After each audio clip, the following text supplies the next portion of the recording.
Hello and welcome to Jessie Bear Book Club Vlogs.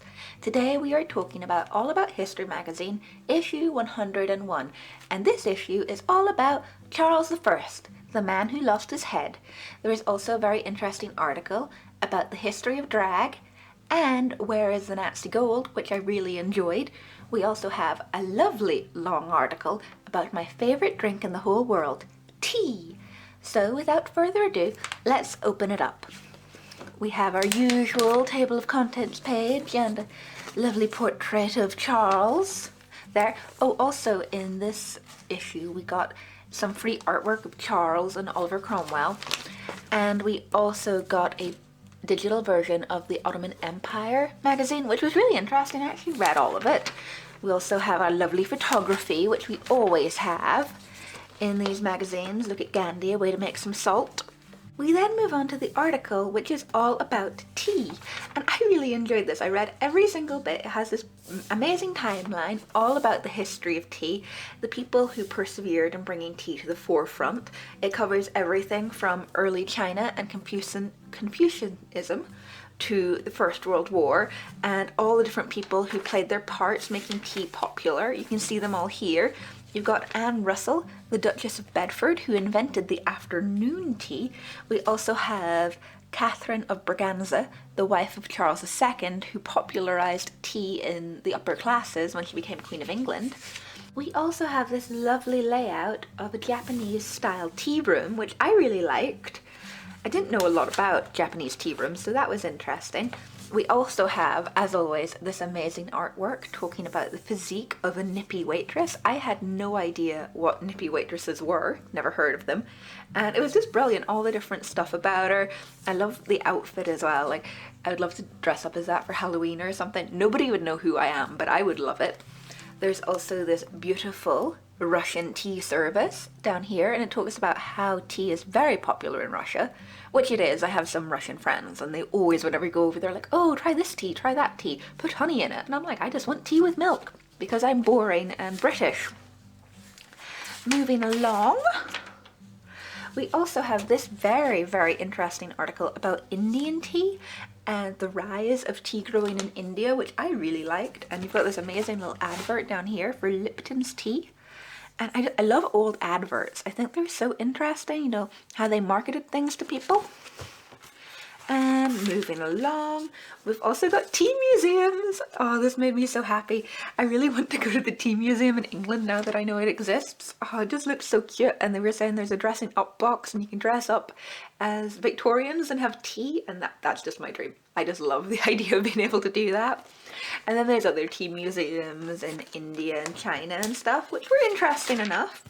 We then move on to the article, the main article of the magazine, Charles I. Every time I say Charles I, I want to say Charles II because of the horrible history song about Charles II.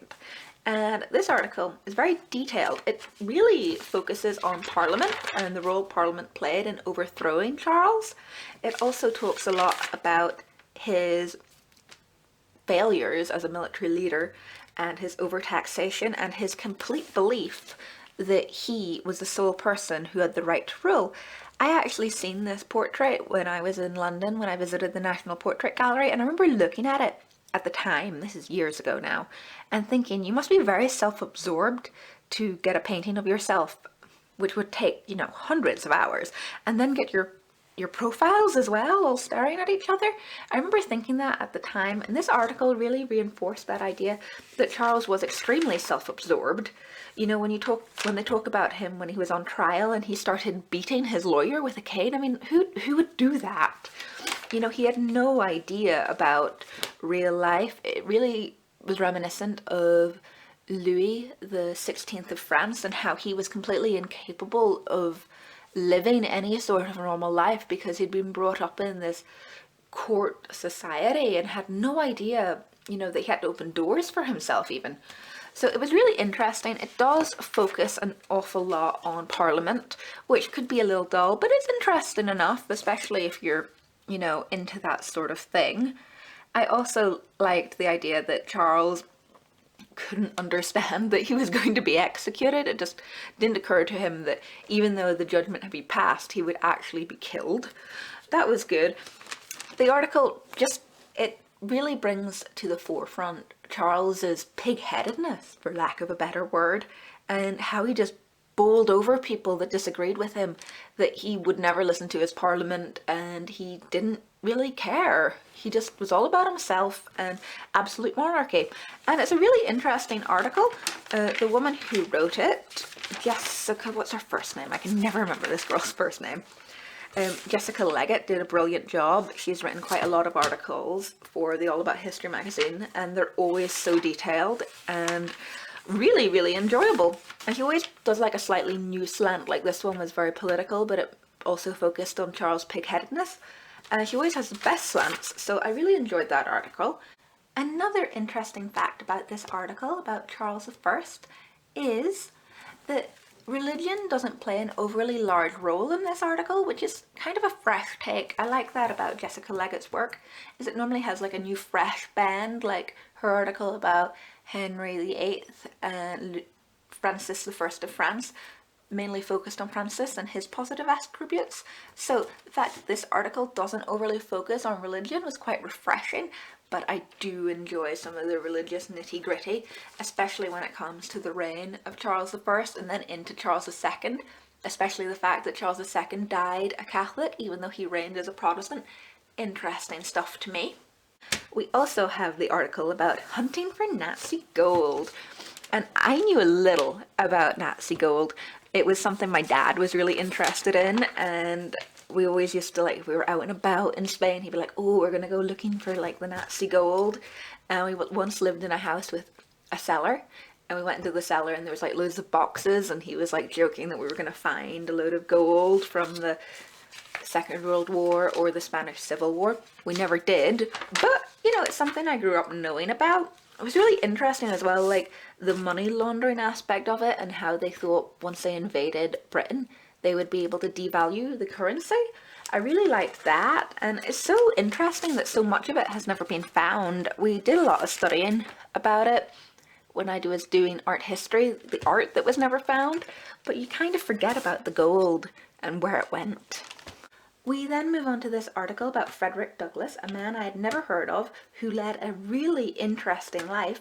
I started reading this article quite late at night, and as soon as I started it, I couldn't put it down. I was just enthralled. This man was born a slave and then escaped and helped pioneer people's rights during the Civil War. He then went on to be a statesman. He travelled around Britain and Europe and actually bought his freedom. He escaped from slavery, but then had to buy his freedom, otherwise he could be enslaved again if he was ever caught. And he bought his freedom with help from European backers. Really interesting. He was taught to read as well at a very young age, and he was a great pioneer of photography, which I didn't know, and some of the pictures he took were really amazing. And nothing I could really say about this man could do his life justice. I would love to see a movie or a mini-series about him. We then move on to the history of drag, or the herstory of drag.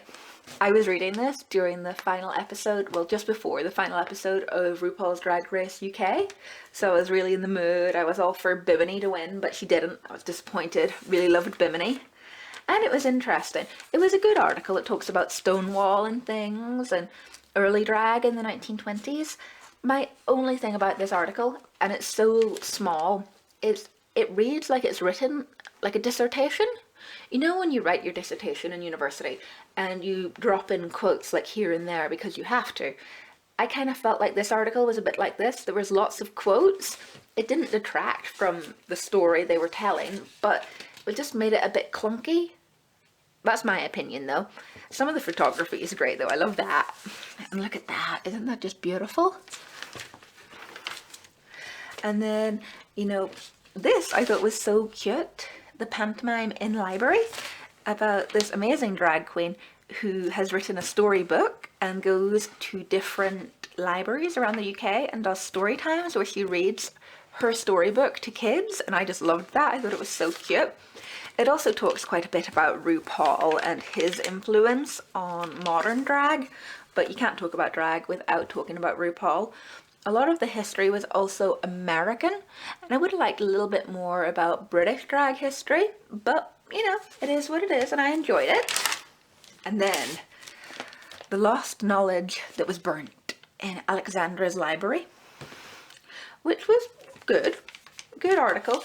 No new information, really. I mean, we all kind of know that Caesar did it, even though they say here the hung jury, but it talks about how the burning of Alexandria could have actually been several events that took place over multiple years, and simply the decay of the library through lack of funding.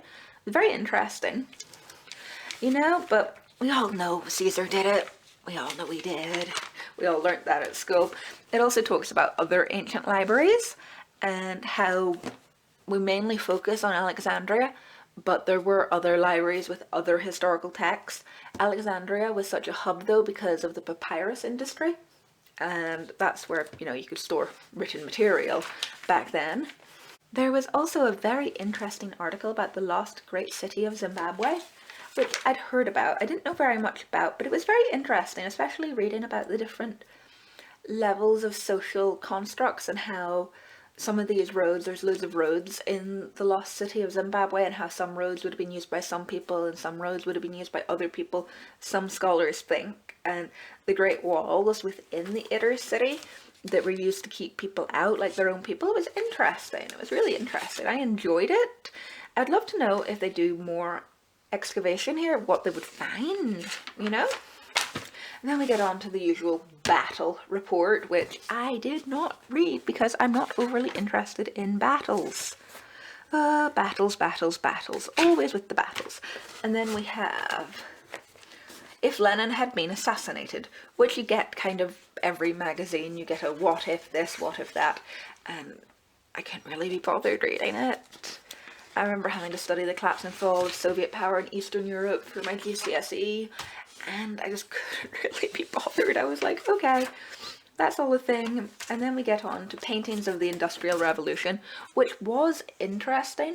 I remember having to study these sorts of paintings when I did art history, so this was quite good. I really liked some of these, especially this one here. Isn't that just beautiful? You know, and it really captures like the everyday working man. I really liked it. So that was an interesting article. And then of course we get our recommendations, and we get The Dig. I watched The Dig the weekend it came out. Made me cry. Really amazing movie. Highly recommend it. Watch The Dig. It's on Netflix. A couple of others. There's a graphic novel about the Black Panthers, which I think would be really interesting. I mean, the artwork on the cover looks beautiful, so I think it would definitely be worth reading if I ever came across it. And then there's a couple of other ones. There's Victory, and that's a new book, and I read the synopsis about it, and it's a true story, and it's about a woman who was a spy during the Second World War who kind of flipped back and forward from one side to the other to save her own skin. I'd never heard of her, and I think it'd be a very interesting read. I'm going to keep an eye out for it on Audible, and maybe use one of those many credits I keep accumulating.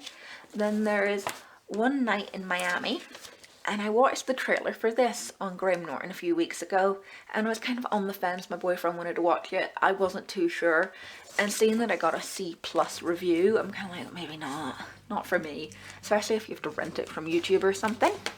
And then we have our recipe, and you guys all know me, I normally love the recipes in the back of these magazines, but butter tea